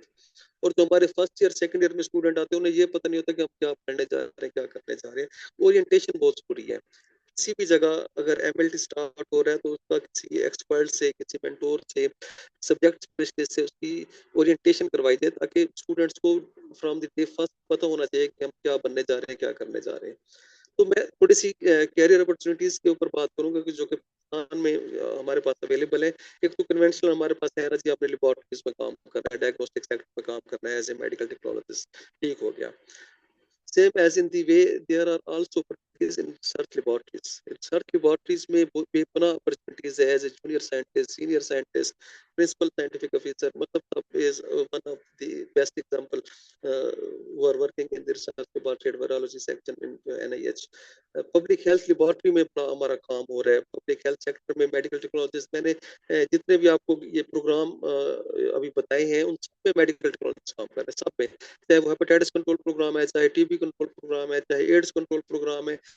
और न सिर्फ वहाँ पे मेडिकल टेक्नोलॉजिस्ट काम कर रहे हैं बल्कि वो सुपरवाइज भी कर रहे हैं इसको, इस सारे प्रोग्राम को, उसकी मॉनिटरिंग भी कर रहे हैं, वैल्यूएशन भी कर रहे हैं, अवेयरनेस कैंपेन्स भी मेडिकल टेक्नोलॉजिस्ट इस पे कर रहे हैं। टीचिंग कैडर और मैनेजमेंट कैडर एक बड़ा इंपॉर्टेंट कैडर है और हमारी काफी कई सालों से इसकी एक डिमांड है। गवर्नमेंट इसके ऊपर अब काम कर रही है। Services and general administration department में ये सर्विस रूल्स बनने के लिए गया हुआ है कि मेडिकल टेक्नोलॉजिस्ट का टीचिंग कैडर और मैनेजमेंट कैडर भी होना चाहिए। टीचिंग कैडर में आप लोग डायरेक्ट डेमोन्स्ट्रेटर भर्ती होंगे 17 स्केल में, आगे असिस्टेंट प्रोफेसर, एसोसिएट प्रोफेसर और प्रोफेसर। यूनिवर्सिटीज में ये सीट ऑलरेडी अवेलेबल है, लेकिन मेडिकल कॉलेजेस में सीट्स अवेलेबल नहीं है, तो इसके ऊपर सर्विस रूल बन रहे हैं। इसी तरह मैनेजमेंट कैडर में के अलाइड हेल्थ साइंसेज का अपना एक मैनेजमेंट कैडर होना चाहिए। इसके ऊपर भी काम हो रहा है, इसके सर्विस रूल भी एसएनडीएडी में बन रही है, जिनमें जो फर्स्ट इंडक्शन होगी 17 स्केल में वो असिस्टेंट डायरेक्टर लेवल पे होगी। Assistant director, deputy director, additional director and director of allied health sciences. तो ये एक जो ये मैंने फील्ड्स बताई है, टीचिंग कैडर और मैनेजमेंट कैडर, इसके ऊपर अभी काम हो रहा है। तो फ्यूचर में इंशाल्लाह ये अपॉर्चुनिटीज भी हमें अवेलेबल होंगी। अभी हेल्थ केयर कमीशन है जो प्रोविंशियल लेवल पे काम कर रहा है, इसी तरह इस्लामाबाद रेगुलेटरी अथॉरिटी काम कर रही है। इधर भी डिप्टी डायरेक्टर मेडिकल टेक्नोलॉजिस्ट की सीटें आई हुई हैं, आई हुई थी पहले भी। पंजाब में काम कर रहे हैं हमारे medical technologist as a deputy director of Punjab health care commission. वो बकायदा एंटीबैक्टीरियल सेल में भी काम कर रहे हैं और उनके जो क्वालिटी एश्योरेंस ब्रांच है उस पर भी काम कर रहे हैं। फूड इंडस्ट्री और बीवरेज इंडस्ट्रीज में बड़ा स्कोप है मेडिकल टेक्नोलॉजिस्ट का, फार्मास्यूटिकल इंडस्ट्रीज में। आप लोग इधर ना सिर्फ एज ए माइक्रोबायोलॉजिस्ट काम कर सकते हैं बल्कि as a quality control officer भी काम कर सकते हैं। फूड बेवरेजेस में आपका बहुत काम है, कोक में है, इसी तरह मरी ब्रूरी में है, या जहाँ जहाँ पे हलीब है, नेस्ले है, जहाँ जहाँ पे बीवरेज के ऊपर काम कर रहे हैं उसमें आपकी स्कोप है, बकायदा जॉब है और उधर उनकी अपनी एक लेबोरेटरीज होती है, उधर भी आप लोगों का एक जॉब ऑप्शन है, जॉब अपॉर्चुनिटी है। फार्मास्यूटिकल इंडस्ट्री में बड़ा आपका क्वालिटी कंट्रोल का रोल है, वहाँ पे माइक्रोबायोलॉजिस्ट की जॉब है वहाँ पे। और इसी तरह डायग्नोस्टिक कंपनीज में you can work in diagnostic companies as a marketing executive but also as the application specialist. ये दो सेक्टर हैं, दो फील्ड्स हैं जो डायग्नोस्टिक कंपनीज में आप काम कर रहे होते हैं। आजकल जितने भी मल्टीनेशनल कंपनीज है, एबिट है, रोश है, बैकमन कोल्टर है, सीमेंस है, ये सारी इंडक्शन मेडिकल टेक्नोलॉजीज को लेती है, क्योंकि वो सबसे बेहतर कम्युनिकेट कर सकता है ब्रांड को, वो सबसे बेहतर समझ सकता है खुद भी और दूसरों को कन्वे कर सकता है, मार्केटिंग कर सकता है उसकी। अच्छे पैकेजेस देते हैं, मार्केटिंग में इंसेंटिव्स भी शामिल होती हैं। और इसी तरह अगर आप एप्लीकेशन स्पेशलिस्ट हैं तो आप चूंकि इंस्ट्रूमेंट का आपको पता होता है, उसकी ट्रबल शूटिंग का आपको पता होता है, उसकी एप्लीकेशन का आपको पता होता है, तो आप एक बेहतर रोल प्ले कर सकते हैं डायग्नोस्टिक कंपनीज। फोरेंसिक साइंस में बड़ा रोल है, आजकल एमफिल भी इस पे अवेलेबल है, पीएचडी भी अब हो रहा है फोरेंसिक साइंस में। हमारे बहुत से कलीग्स काम कर रहे हैं पंजाब फोरेंसिक साइंस एजेंसी में as a junior scientific officer and scientific officer. अच्छे पैकेजेस हैं उसमें। आपको फोरेंसिक साइंस की तरफ जाना चाहिए, एक बड़ी डायनामिक फील्ड है फोरेंसिक की और इसकी बेपनाह एप्लीकेशंस हैं। इसी तरह एक गवर्नमेंट नया इदारा एक बनाने जा रही है पेफ्टा के नाम से, Punjab agriculture food and drug authority. ये पंजाब में डेवलप होने जा रहा है, इसके अभी एंट्री टेस्ट भी हो गए हैं। इसमें 2 से 3 लाख स्टार्टिंग पैकेज स्टार्ट किया पंजाब गवर्नमेंट ने। ये बहुत एक अच्छा इदारा बनने जा रहा है। फोरेंसिक साइंस एजेंसी के बाद ये दूसरा एक बड़ा इदारा है जिसका पंजाब ने इनिशिएटिव लिया है। होपफुली पाकिस्तान के बाकी प्रोविंसेस में भी ये इनिशिएटिव लिया जाएगा। और इसमें तमाम सीटें हमारे मेडिकल टेक्नोलॉजीज के लिए थी बीएस लेवल पे, जिन्होंने आगे एमफिल माइक्रो या मोलेकुलर किया हुआ है, उनकी अलग से सीटें थी। जितनी आपकी हायर क्वालिफिकेशन होगी उतनी डिमांड बेहतर होगी, उतना पे पैकेजेस अच्छा होगा। यूनिवर्सिटीज में बड़ी अपॉर्चुनिटीज अवेलेबल हैं as a assistant professor, associate professor and professor of applied health sciences. आप इसमें भी आप सब्जेक्ट वाइज भी आप काम कर सकते हैं। मॉलिक्यूलर बायोलॉजी के आप डिपार्टमेंट में अगर आपकी मॉलिक्यूलर में स्पेशलिटी है, माइक्रोबायोलॉजी में आप काम कर सकते हैं, और ओवरऑल अप्लाइड हेल्थ साइंसेज की डोमेन भी आपके पास रहती है। इस तरह एनजीओज में बेपनाह काम है। पाकिस्तान में बहुत सी एनजीओ काम कर रही हैं। एचएसपी की हमने बात की, health security partners UST organization है, उसमें आप टेक्निकल एडवाइजर के तौर पर काम कर सकती हैं, उसमें आप कंसल्टेंसी अपनी दे सकती हैं। इसी तरह फ्लेमिंग फंड है यूके की, एएमआर के ऊपर उनका बड़ा काम है, एंटी माइक्रोबियल रेजिस्टेंस के ऊपर उनके प्रोजेक्ट्स हैं, उनके ऊपर मेडिकल टेक्नोलॉजीज की वहाँ पर भी अपॉर्चुनिटीज है, आप वहाँ पर भी काम कर सकते हैं। इसी तरह जाइगो है जॉन हॉपकिंस एफिलिएट, ये भी अमेरिकन एक एनजीओ है, इस्लामाबाद बेस्ड है, इसके भी अपना प्रोजेक्ट है, आजकल सर्वाइकल कैंसर के ऊपर काम कर रहे हैं इन्होंने। इसके अलावा आईपीसी के ऊपर बहुत काम किया है, कोविड के दिनों में इनकी बड़ी कंट्रीब्यूशन है जाइगो की। इसी तरह कॉन्टैक्ट इंटरनेशनल है, फाइंडिंग इंटरनेशनल है, चैरिटी प्रोग्राम है, बेपनाह एनजीओ पाकिस्तान में काम कर रही हैं, और जो मेडिकल और हेल्थ पे जितनी भी ऑर्गेनाइजेशन में उन तमाम में अपॉर्चुनिटीज अवेलेबल है मेडिकल टेक्नोलॉजीज के लिए। इसके अलावा आप कंसल्टेंसी दे सकते हैं अगर आपकी स्पेशलाइजेशन है ब्लड ट्रांसफ्यूजन में, अगर आपकी स्पेशलाइजेशन है मोलेकुलर में, अगर आपकी स्पेशलाइजेशन है माइक्रोबायोलॉजी में, तो आप हर लैब में अपनी कंसल्टेंसी दे सकती हैं। तो ये एक बहुत बड़ी अपॉर्चुनिटी है, और आजकल इस पे बड़ा लोग फायदा भी उठा रहे हैं। It is two way benefits both for the medical technologist and the owner of laboratories और ऑर्गेनाइजेशंस। इसके अलावा ऑनलाइन वर्क अवेलेबल है मेडिकल टेक्नोलॉजिस्ट के लिए। फिश के ऊपर आप ऑनलाइन रिपोर्टिंग कर रहे होते हैं, पीसीआर की आप ऑनलाइन रिपोर्टिंग कर रहे होते हैं, और इसी तरह अगर आपकी हिस्टो की स्पेशलिटी है, प्रोफेसर जमील साहब जो आजकल प्रिंसिपल है सीएमएलटी एनआईएस के, वो कॉम्पिटेंट बनते हैं। हमें याद है जब हम स्टूडेंट होते थे उस दौर में भी वो हिस्टोपैथोलॉजी की रिपोर्टिंग खुद करते थे, और अभी तक वो सर्विसेज दे रहे हैं। तो मेडिकल टेक्नोलॉजी एक टफ फील्ड है, लोग इसमें कम जाना पसंद करते हैं, लेकिन इसमें बेपनाह स्कोप है। ये ओवरफिल्ड ब्रांच नहीं है अलाइड हेल्थ साइंसेज की। हिस्टो में बहुत ज्यादा स्कोप है, बेपनाह उसमें गैप्स हैं, आप उसमें जाएं और अपनी कंसल्टेंसी उसमें दे सकते हैं। और सबसे इम्पोर्टेंट है इंटरप्रेन्योरशिप, बहुत इंपॉर्टेंट है। इन तमाम ऊपर जो मैंने 15 पॉइंट्स बताए हैं, 15 अपॉर्चुनिटीज बताई हैं, उनमें सबसे इंपॉर्टेंट है इंटरप्रेन्योरशिप। आपको अपने बिजनेस की तरफ जाना चाहिए, आपको अपनी प्रोडक्ट लॉन्च करना चाहिए। तो इसमें भी बेपनाह अपॉर्चुनिटीज है। अब इंटरप्रेन्योरशिप को भी एज ए सब्जेक्ट शामिल कर लिया गया है, एचईसी ने इसका करिकुलम में अप्रूव किया हुआ है। एचईसी ने एक और लेटर भी निकाला है कि जो 2 इयर्स बीएससी थी, जो 2008 से पहले जिन्होंने 2 ईयर बीएसएमएल किया हुआ था, अब वो 4 इयर्स कंडेंस कोर्स के थ्रू कर सकते हैं। इसमें चिल्ड्रन हॉस्पिटल कॉम्प्लेक्स लाहौर ने कंडेंस कोर्स स्टार्ट कराया था, एफएमएस ने स्टार्ट कराया था, नूर यूनिवर्सिटी लाहौर ने स्टार्ट कराया, और भी बहुत सी यूनिवर्सिटी ने एचईसी के लेटर के मुताबिक कंडेंस कोर्स स्टार्ट कराए हुए। उनमें ये सारे सब्जेक्ट शामिल है, रिसर्च मेथोडोलॉजी उसमें शामिल है, एंटरप्रेन्योरशिप उसमें शामिल है, बायोटेक्नोलॉजी उसमें शामिल है, मोलेकुलर टेक्निक्स उसमें शामिल है, तो ये बायोएथिक्स है उसमें। तो ये सारी एंटरप्रेन्योरशिप पे हमें फोकस करना चाहिए। अगर हमारे पास कम कैपिटल है तो हम उसकी मदद से छोटे लेवल पर अपना काम शुरू कर सकते हैं। मेरे पास मल्टीपल एग्जांपल्स हैं उन मेडिकल टेक्नोलॉजिस्ट की जिन्होंने अपना बिजनेस स्टार्ट किया है, and today they are millionaires. उन्होंने मेहनत की है, उन्होंने फील्ड में काम किया है, और उन्होंने अपना एक नाम पैदा किया है। वो एक ब्रांड को लेकर चले हैं, वो खुद मैन्युफैक्चरिंग की तरफ जा रहे हैं, इंपोर्ट कर रहे हैं चाइना से, मिस्र से और बाकी कंट्रीज से उनके पास रॉ मटेरियल आ रहा है, और उसकी वो पाकिस्तान में मैन्युफैक्चरिंग कर रहे हैं।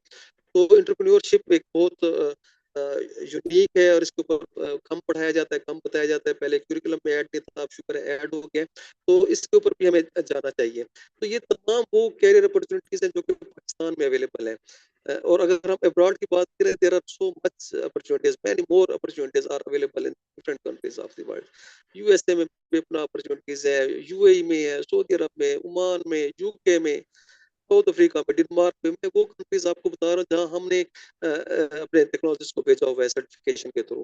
तो फॉरेन में भी बेपनाह अपॉर्चुनिटीज अवेलेबल है। उसके जो क्या रूट्स है वो हम फिर कभी किसी सेशन में डिस्कस करेंगे कि बाहर जॉब के लिए आपने कौन सी सर्टिफिकेशन लेनी है, कौन से एग्जाम क्लियर करने हैं और क्या क्या आपकी रिक्वायरमेंट्स हो सकती हैं। तो मैं उन जो हमारे कुलीग्स हैं जो न्यूली डिग्री होल्डर हैं जिन्होंने बीएस किया, उनको थोड़ा मैं अपडेट बताता चलूँ कि गवर्नमेंट सेक्टर में medical technologist sir it is sorry the last slide, last जी, स्लाइड, काइंडली इसको continue। It is last slide sir. Update sir ये है कि सर्विस इंस्पेक्टर हमारा अप्रूव है from 17 scale to 20 scale, from medical technologist to principal medical technologist. Service rules available हैं। Service rules कहते हैं how to implement the service structure. आपने 17 से 18 में कैसे जाना है। यार्ड ठीक अप्रूव हो चुकी है which is mandatory for the establishment of any hospital. उसमें मैंडेटरी एक बेड के साथ कितने टेक्नोलॉजिस्ट रहने चाहिए, अप्रूव्ड है। न्यू इंडक्शन हो रही है, होती रही है 2017 से लेकर अब तक बेपनाह टेक्नोलॉजिस्ट अलाइड हेल्थ साइंसेज के इंडक्ट किए गवर्नमेंट ने। प्राइवेट सेक्टर में एक अवेयरनेस आई है मेडिकल टेक्नोलॉजिस्ट की। अब आपने देखा होगा कि टेक्नीशियंस को अपॉइंट नहीं करता, मेडिकल टेक्नोलॉजिस्ट की अपॉइंटमेंट है। बड़ी सेक्टर में, बड़ी ऑर्गेनाइजेशन में सिर्फ टेक्नोलॉजिस्ट अपॉइंट होते हैं। अलाइड हेल्थ प्रोफेशनल काउंसिल में हमारा एक ड्रीम था, ये एक रेगुलेटरी बॉडी थी जैसे पीएमडीसी थी, पाकिस्तान नर्सिंग काउंसिल थी। जिस तरह हमारा एक ड्रीम था establishment of allied health council, जो कि अब बन चुकी है। जाहिर है नई जब कोई चीज बनती है उसमें हर्डल्स भी आते हैं, मुश्किलात भी होती हैं, लेकिन it is good initiative for all medical technologist. At least हमारी भी एक रेगुलेटरी बॉडी है जो हमें अब ओन करती है। उसने रजिस्ट्रेशन प्रोसेस भी स्टार्ट कर दिया है, इदारों की एक्रीडेशन भी स्टार्ट कर दिया है, जीरो विजिट्स स्टार्ट हो चुके हैं। तो अब इंशाल्लाह इंप्रूवमेंट होगी, मजीद इसमें बेहतरी आएगी। यूनिफॉर्म करिकुलम की बात होगी इसमें, यूनिफॉर्म नॉमेनक्लेचर की बात होगी इसमें, और स्कोप ऑफ प्रैक्टिस इसमें बनाया जा रहा है कि प्राइवेट प्रैक्टिस भी मेडिकल टेक्नोलॉजिस्ट कर सकेगा उसके अकॉर्डिंग टू देयर क्वालिफिकेशंस और according to their specializations. So the take-home message is to embrace the innovation, all medical technologists to accept all the innovative technologies and the latest technologies, accept it and adopt it. Go to the higher education, improve your skills and educations, and also involve in the continuous learning processes, and do work at their working place with good ethical and moral practices. So these are the take-home messages. Thank you very much to all of the audience, and once again thank you Dr. Masud Umair for providing me this opportunity. I am available for any question, please. Thank you, sir.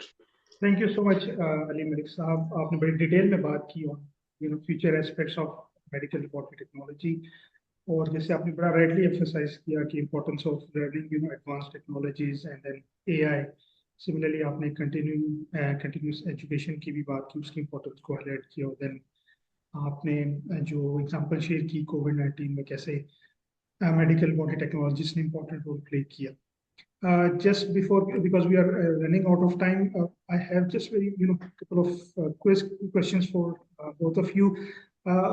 Dr. Usman, आपका माशाल्लाह बहुत ज़्यादा experience है, specially in MLT education, और आप जैसे आपने अपनी प्रेजेंटेशन में भी शेयर किया जो इम्पोर्टेंट कोर्सेज हैं जैसे आर्टिफिशियल इंटेलिजेंस है, लैब इनोवेशन एंड एंटरप्रेन्योरशिप पे आपने बात की, सेल्फ मार्केटिंग पे बात की। आप क्या समझते हैं कौन से ऐसे चैलेंजेस हैं इन एरियाज की जो इंटीग्रेशन है उसमें, और क्या हमारे पास पाकिस्तान में ऐसी टीचिंग एक्सपर्टीज हैं जो इस तरह के एडवांस कोर्सेज हमारे स्टूडेंट्स को पढ़ा सकें।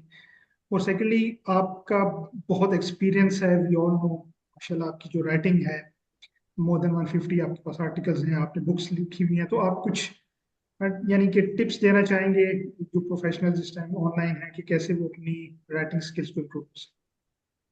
जी, thank you very much doctor साहब। एक तो अली भाई का शुक्रिया, माशाल्लाह बहुत कॉम्प्रिहेंसिव प्रेजेंट, आई थिंक ये सबको बहुत ही फायदा हुआ होगा। और अली भाई हमसे सीनियर थे and we have seen this batch, तो माशाल्लाह इस बैच के जितने भी हमारे सीनियर्स थे सब बहुत अच्छी वेल पोजीशनड है माशाल्लाह, everyone has done their best. पहला जो मसब साहब आपने एआई के हवाले से कहा, और I think there was one question also, I was reading the messages here, e health और एआई के ऊपर। और मेरा ये कहने का मतलब ही यही था जब मैं when I was talking in my presentation that ये जो करिकुलम रिवीजन है आई थिंक ये बहुत इंपॉर्टेंट होगा, क्योंकि एचईसी विल ऑब्वियसली और allied health council selected group of individuals को कॉल अप करेंगे जब वो ये करिकुलम बनाएंगे, not everyone will be involve. So I would suggest everyone जो भी उसमें इन्वॉल्व होता है, if I am there obviously I will be talking about it, कि हमें इन सब्जेक्ट्स को इंटीग्रेट करना होगा अपने करिकुलम के अंदर, स्पेशली मशीन लर्निंग, एआई को। लाइक मसद साहब भी अंडरस्टैंड करेंगे, अली भाई भी, और एनीवन फ्रॉम मॉलिक्यूलर बायोलॉजी, कि देखिए बायोइन्फॉर्मेटिक्स सब्जेक्ट जब से ऐड ऑन हुआ है हमारे एमएलटी के करिकुलम में, तो एक रेवोल्यूशन सी आ गई है। सो बहुत सा यूनिक इन्वायरमेंट है जो हमारे बच्चों को मिला है। But again the challenge is कि जब कोर्सेज आपने जैसे बात की एक्सपर्टीज की, इस तरह अगर एंटरप्रेन्योरशिप है, चूंकि मशरूम ग्रोथ है हमारे यहाँ, ये पुअर स्टैंडर्ड और इलीगल घरों में बने हुए हमारे ग्रेजुएट डिग्रीज ऑफर कर रहे हैं। आप जीटी रोड पे जाएं, जहाँ पहले हकीमों के इश्तिहार लगे होते थे, अब वहाँ बीएसएमएलटी के और एलाइड हेल्थ साइंसेज डिसिप्लिन्स के इश्तिहार लगे हुए, do not have a laboratory. So those institutes can not afford faculty members जो कि एआई टीच कर रहे हैं, इंटरप्रेन्योरशिप, प्रोफेशनलिज्म। इसीलिए बताइए टोल्ड इन माय प्रेजेंटेशन कि हमें सपोर्ट करना होगा और हुकूमत पे भी प्रेशर, आई वुड नॉट से सजेस्ट करना होगा कि एलाइड हेल्थ काउंसिल को जितना वो स्ट्रॉन्ग कर सकते हैं वो करें, ताकि हमारे रूल्स रेगुलेशंस, जॉब वैकेंसीज, इस तमाम के हवाले से फिर बहुत ज़्यादा मार्केट में बेहतरी आएगी। और लास्टली आपने जैसे रिसर्च के हवाले से कहा, इसलिए मैंने सर उसके अंदर एड ऑन भी किया था कि मैं स्ट्रांगली सजेस्ट करूंगा हमारे बच्चों से कि इस सब्जेक्ट को बहुत ज़्यादा ध्यान से पढ़ें। आपका फ्यूचर बहुत ज़्यादा इस क्रिटिकल थिंकिंग के ऊपर डिपेंड कर रहा होता है। और जो शेक्सपियर ने कहा था कि आप जब मर जाते हैं तो स्पोकन वर्ड आपके साथ मर जाता है, but once you have written something it stays with your, it is your legacy actually. तो आप अपने लिखने पे whatever you think about it, आप उर्दू में लिखें, इंग्लिश में लिखें, न्यूज पेपर्स में लिखें, but start writing it up, because once you have written it's always there on the internet, people will look into that, और आपका फ्यूचर में भी आपके बारे में समझेंगे, सोचेंगे। हुकूमत वक्त से कोई नहीं, जो अरबाब इख्तियार हैं वो जाके देख सकते हैं कि समन हैज़ पब्लिश एन आर्टिकल और न्यूज़ पेपर आर्टिकल, तो कहीं ना कहीं आपकी बात जो है वो ज़रूर पहुंच जाती है। और वो कहते हैं ना, नॉट डॉक्यूमेंटेड नॉट डन। तो मैं चाहूँगा कि आप अपने इन कोर्सेज को, जो हमारे यंगस्टर्स हैं, ज़रूर बहुत ही तवज्जो से पढ़ें और इस डोमेन में आगे जाएं। और जितने भी हमारे लोग हैं, जैसे डॉक्टर उमैर मसद साहब भी हैं, उन तमाम की एक यूनिक क्वालिटी रिसर्च रही है जिसकी वजह से वो आज जिस मकाम पर हैं। Thank you. Thank you so much doctor Usman. I think दोनों क्वेश्चंस को आपने बड़ी खूबसूरती से आंसर किए। आई एम श्योर कि जो हमारे पार्टिसिपेंट्स हैं उनके लिए काफ़ी हेल्पफुल होगा। Just one quick question Ali Malik साहब से। आपने जैसे जो कंटिन्यूइंग एजुकेशन की बात की, आपने कुछ कैरियर अपॉर्चुनिटीज भी शेयर की, कुछ एक दो आप टेक्नोलॉजीज कह स्किल्स कह लें, कोई ऐसे स्किल जो फ्यूचर में एमएलटीज के पास होने चाहिए, स्पेशली अगर आप पब्लिक हेल्थ की बात करें, हमारे पास इमर्जिंग और रीइमर्जिंग इन्फेक्शन रिपोर्ट हो रहे हैं। सो क्या ऐसे कुछ स्किल्स हैं जो फ्यूचर एमएलटीज को जरूर सीखने चाहिए? Thank you sir. जी बिल्कुल, मैं हमेशा से ये रिकमेंड करता आया हूँ कि हमें ऐसी स्किल्स के ऊपर जाना चाहिए कि जो हमारी प्रोफेशनलिज्म को इम्प्रूव कर सके। फॉर एग्जांपल, हम पब्लिक हेल्थ सेक्टर की बात करते हैं, या उस पे जो पब्लिक हेल्थ सेक्टर में डिफरेंट हमारे प्रोग्राम्स चल रहे हैं, या इवन एनआईएच में भी बहुत से हमारे प्रोजेक्ट्स चल रहे हैं। तो जब तक आप अपने सब्जेक्ट की स्पेशलाइजेशन के ऊपर नहीं जाएंगे ना, तक आपकी स्किल्स नहीं इंप्रूव कर सकते।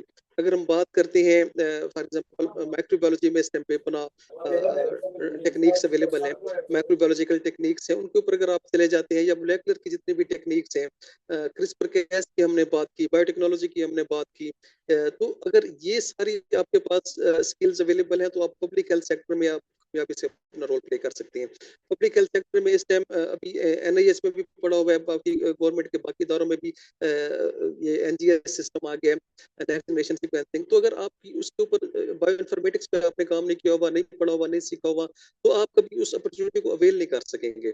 तो मैं ये सजेस्ट करूंगा कि आप अपनी मोलेकुलर टेक्निक्स को इन्हांस करें। जितना ज्यादा मोलेकुलर टेक्निक्स आप की ग्रिप होगी उनके ऊपर, आपका उसके ऊपर इन हैंड्स ट्रेनिंग होगी, आपको उसके ऊपर जितना ज्यादा एबिलिटीज आपकी इंप्रूव होगी, आपके लिए उतनी ज्यादा नए रास्ते खुलेंगे, नए दरीचे खुलेंगे, नए आपके लिए अपॉर्चुनिटीज ओपन होंगे उसके लिए। तो हेल्थ सेक्टर एक बहुत इंपॉर्टेंट सेक्टर है। इसमें प्रीवियसली इतनी अपॉर्चुनिटीज नहीं आती थी, लेकिन आजकल इसमें टेक्नोलॉजीज के बगैर काम इनकम्प्लीट है। अब वो चाहे डेजिग्नेशन एज ए टेक्नोलॉजिस्ट ले रहे हो, साइंटिफिक ऑफिसर ले रहे हो, कंसल्टेंट ले रहे हो, या उसको टेक्निकल एडवाइजर ले रहे हो, डेजिग्नेशन चाहे जो भी हो, क्वालिफिकेशन उसमें BSMLT मांगा जाता है, या उसमें हायर क्वालिफिकेशन आप कह सकते हैं कि पब्लिक हेल्थ में डिग्री हो, या मोलेकुलर में हो, या माइक्रो में हो। तो ये वो सारी फील्ड्स हैं जिनके ऊपर अगर आप अपनी ग्रिप रख लें, अगर आप उसके ऊपर कॉम्पिटेंसी अपनी लेके आए, तो आपके लिए बेपनाह एक रास्ते ओपन हो जाएंगे, अपॉर्चुनिटीज नई आपके लिए इसमें बन जाएंगी। जी sir. Thank you very much. Very quickly I think हम 2 क्वेश्चंस ले सकते हैं पार्टिसिपेंट से। अगर कोई क्वेश्चन करना चाहता है हमारे स्ट्रीम स्पीकर से, तो प्लीज आप डायरेक्टली क्वेश्चन कर सकते हैं।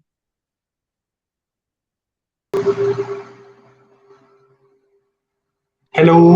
जी जी नोमान, प्लीज आप क्वेश्चन करें। अच्छा सर, मैंने सर से पूछना था क्योंकि इनको आइडिया होगा ना, हम फ्रेश ग्रेजुएट है, तो अब हम आगे अगर इनकेस ACPI वगैरह या किसी भी सर्टिफिकेशन की तरफ जाते हैं, तो उसमें जो हमारे सब्जेक्ट्स उनके सिलेबस के मुताबिक मिसिंग होंगे, तो वो हम कैसे पढ़ेंगे जब हम डेटा फ्लो वगैरह करवाते हैं अपना? जी जी प्लीज। जी, अगर डॉक्टर साहब इफ्यू में, जी Numan, thank you very much. जी, ये इश्यू तो नुमान हम बहुत सालों से फेस कर रहे हैं, और आई नो हमारे बहुत सारे बच्चे इस बारे में थोड़े से एट टाइम फ्रस्ट्रेट भी हो जाते हैं, बट दीज आर द, यही करिकुलम के ऊपर बात है कि हमारा करिकुलम एट पार नहीं है। दुबई की बहुत सारी यूनिवर्सिटीज़ ने अब ये किया, और इवन इंडिया की 2 यूनिवर्सिटीज़ ने, कि उन्होंने अपना करिकुलम जो है रिवाइज करके जो भी एक टेम्पलेट है वो ASCP को भिजवा दिया, सो दैट ASCP उसको वेट कर दे, उसमें चेंजेस रिकमेंड कर दे। तो अब उन पर्टिकुलर यूनिवर्सिटीज़ के जो ग्रेजुएट्स हैं उनको ये प्रॉब्लम फेस नहीं करनी पड़ती, दे आर ऑटोमेटिकली, मैंने जैसे अपने एक एनालिसिस में भी बताया था, एक यूनिवर्सिटी जिसका हमने करिकुलम एनालिसिस किया था, तो वट वी आर प्लानिंग कि जो भी करिकुलम यूनिफॉर्म तरीके से HPC या HEC आजकल पाइपलाइन में है, HEC ने इस पर वर्किंग शुरू कर दी है, वो करिकुलम अगर हम, मेरी यही गुजारिश थी हमारे HPC के भी जो लोग वहाँ काम कर रहे हैं, कि हम वो curriculum immediately, what we are planning, कोशिश होगी कि हम शेयर कर देंगे ASCP के साथ, कि दे कैन सजेस्ट कि इसमें कौन से क्राइटेरिया शिफ्ट हो सकते हैं, and once it is approved from them, तो इसी तरह तो ये ऑटोमेटिकली हमारे जो ग्रेजुएट्स होंगे दे कैन डायरेक्टली अपीयर जो उसका ASCP का एग्जाम होगा। But obviously it will take time. Change किसी भी इलाके में, किसी भी चीज़ में कुछ टाइम लेती है, but at least we are moving in the right direction, और हमारे पास मेंटोर्स अवेलेबल है। I think if we ask Ali साहब या और बहुत सारे हमारे सीनियर्स हैं, आई थिंक जब ये ग्रेजुएट्स कर रहे थे तो इन्फॉर्मेशन ही अवेलेबल नहीं थी आगे पढ़ना है नहीं पढ़ना, तो इतनी डोमेन्स ओपन हो गई हैं। So we are moving in the right direction, though we are a bit slow, not according to the expectations of our younger generation, but we are trying our best at all levels actually. We are going to conclude this webinar. मैं बड़ा तहे दिल से शुक्रगुजार हूँ अपने दोनों esteem speakers का, डॉक्टर उस्मान वहीद और अली मलिक साहब का। दोनों I think we all know, they are well known and well celebrated personalities in the field of medical body technology। और डॉक्टर उस्मान वहीद तो जो ट्रांसफ्यूजन मेडिसिन में उनमें उसमें भी उनका बहुत नाम है, माशाल्लाह प्राइड ऑफ परफॉर्मेंस का अवार्ड भी ले चुके हैं। So I am really grateful to you, आपने टाइम निकाला I think on short notice. मैं तमाम पार्टिसिपेंट्स का भी बहुत शुक्रगुजार हूँ, आपने अटेंड किया। I think we had a participation of more than 50 people, so which is quite good considering the fact कि online webinars में भी do not see such participation. Lastly, before we close, ये webinar जो है ये basically recorded है, और ये इंशाल्लाह ताला this will be made available on our YouTube channel, Viral Insights. So अगर with this, again, I'm extremely grateful to our speakers and participants for joining this webinar. So inshallah, I will hopefully meet again in another webinar. Thank you so much. Allah Hafiz.